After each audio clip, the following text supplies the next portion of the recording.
사랑하는 국민 여러분, 존경하는 강창희 국회의장과 선배 동료 의원 여러분, 국무총리를 비롯한 국무위원 여러분, 정의당 원내대표 심상정입니다. 지난 월요일 바로 이 자리에서 박근혜 대통령 취임 후 첫 시정연설이 있었습니다. 민심과 정국에 대한 인식의 큰 괴리를 확인했습니다. 시정연설 이후 새누리당이 국정원 개혁 특위를 수용하겠다는 발표가 있었습니다. 잘 해보자는 뜻으로 받아들입니다. 그러나 그것으로 1년 내내 깊어진 국정 혼란이 종식될 수 있다고 보는 국민들은 많지 않습니다. 박근혜 대통령 취임 후 시정연설까지 지난 시간을 돌아보며 가혹한 말씀을 드릴 수밖에 없는 상황이 매우 안타깝습니다. 박근혜 정부 1년은 한마디로 정치 참사로 기록될 것입니다. 작년 이맘때만 해도 박근혜 대통령은 국민들 속에서 복지와 경제민주화를 약속했고 소통과 통합의 정치를 역설했습니다. 그러나 약속은 파기됐고 국론 분열은 해를 넘길 태세입니다. 엊그제 첫 시정연설 자리에서도 확인했듯이 책임 당사자인 박근혜 대통령은 국회의 공을 넘긴 채 정치 밖에서 홀로 민생 정치를 한다는 허상에 갇혀 있습니다. 대통령이 하고자 하는 말만 하고 야당과 국민이 대통령에게 호소하는 얘기는 귀담아 듣지 않는 불통의 모습에는 전혀 변화가 없었습니다. 미국 국민과 진지하게 대화하고 중국 청년의 질문에 성실하게 답하고 프랑스에서 불어로 적극 소통했던 박근혜 대통령, 외신에 전하는 그 따뜻하고 열린 대통령을 대한민국 안에선 볼 수 없습니다. 민주주의 후퇴, 민생 파탄, 정치 실종의 가장 큰 책임은 박근혜 대통령에게 있습니다. 지난 대선 대한민국의 국가기관이 대통령 선거에 개입했습니다. 명백한 사실입니다. 중대한 국가 범죄이지만 진실을 규명하고 책임을 물으면 될 일이었습니다. 국정의 최고 책임자인 대통령의 진심 어린 사과 한마디면 여기까지 오지 않아도 됐습니다. 그런데 이상한 일이 일어났습니다. 사건을 수사하던 검사들이 줄줄이 칼을 빼앗겼습니다.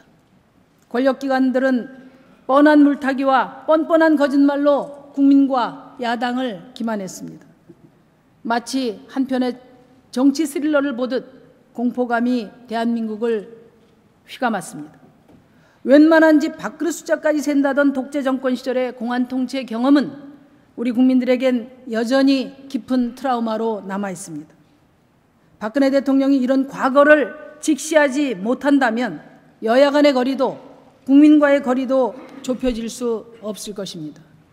우리 국민들은 피와 눈물로 세워낸 민주주의가 후퇴하는 것을 결코 용납하지 않을 것입니다.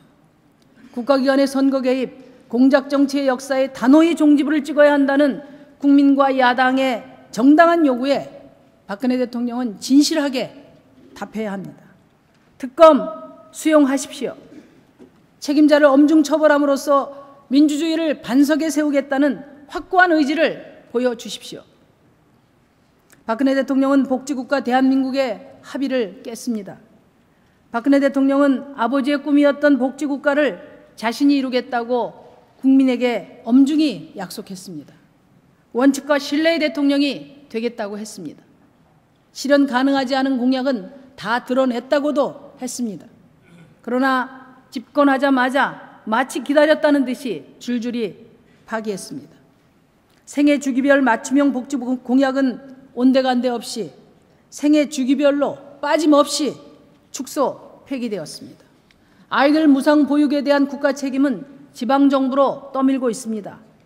내년부터 단계적으로 시작한다던 고등학교 무상교육은 내년 예산안에 한 푼도 반영하지 않았습니다.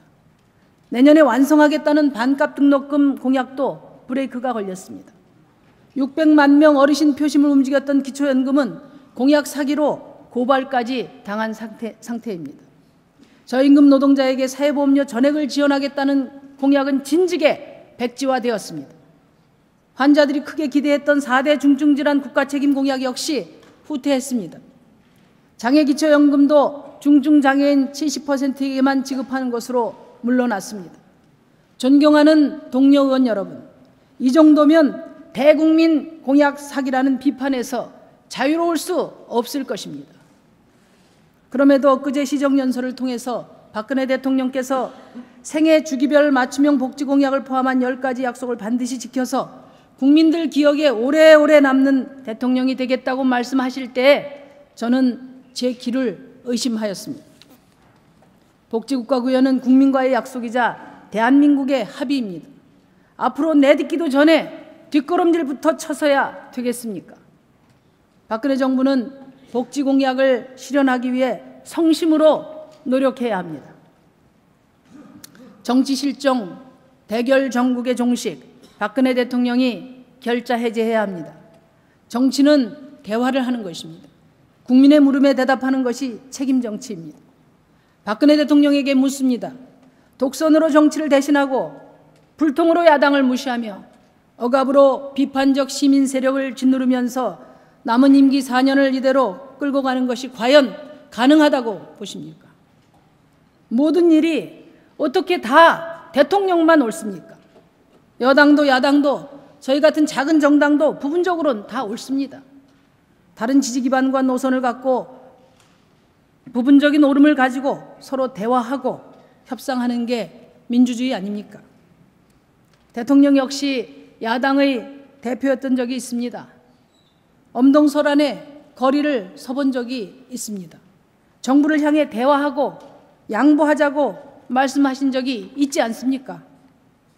이제 대통령이 민주정치 복판으로 걸어 나오십시오. 약속했던 대로 소통과 통합의 정치를 위해 노력해 주십시오. 대통령을 왕으로 모시려는 사람들, 공작정치에 길들여진 사람들, 권력 남용 유혹에 흔들리는 사람들, 이런 분들 대통령과 국민들에게 해롭습니다. 과감하게 인적 쇄신하십시오. 정치 참사는 올해로 끝내야 합니다.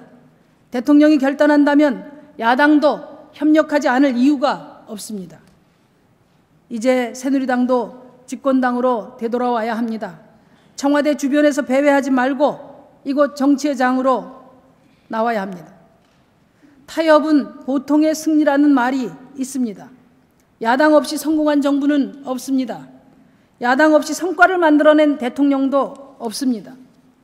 야당이 합의한 특검은 대통령과 새누리당을 압박하기 위한 것이 아닙니다.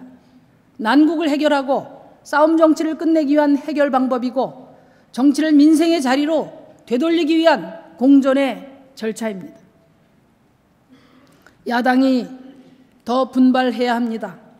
능력 있는 강한 야당이 있을 때 민주주의는 더 풍성해졌고 국민의 신뢰받는 야당이 있을 때 민생은 더 풍부해졌습니다.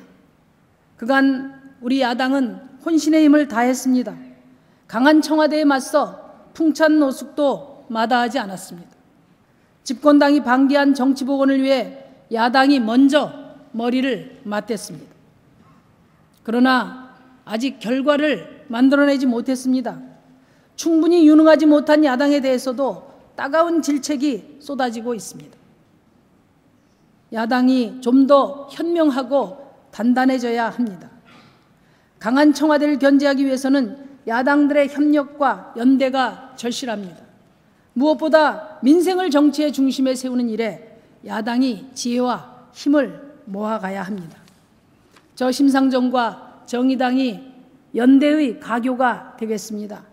비록 작은 정당이지만 일당 3역, 4역을 마다하지 않겠습니다.